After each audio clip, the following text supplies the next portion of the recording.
এই চরের মধ্যে খালি পাট খেত আর পাট খেত, না আছে ফ্যান না আছে এসি। আর আজকে আমার গরমও ধরছে অনেক বেশি, তাই কোনো চিন্তা ভাবনা না করে ডাইরেক্ট নদীতে দিলাম লাভ।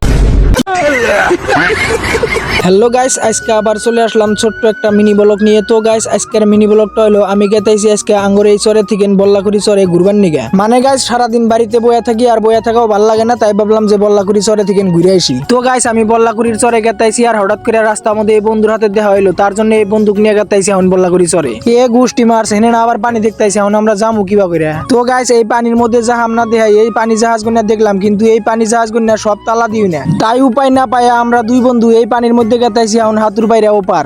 যাই হোক আমরা দুই বন্ধু বহুত কষ্ট মষ্ট কইরা আইসা পাইলাম এপার। আর এপার আইসা দিয়ে এই পিকু একটা সারা গাড়ি চালাবার নিগে চেষ্টা করতেছি, তার জন্য এই সারা কইলাম গাড়িটা স্টার্ট দিয়ে পুরা পিক আপ টান দাও, পানির মধ্যে যায় পানি জাহাজের মতো চলবো নি। আর এই সারা কয় কি তুমি আমার পক্ষী কও।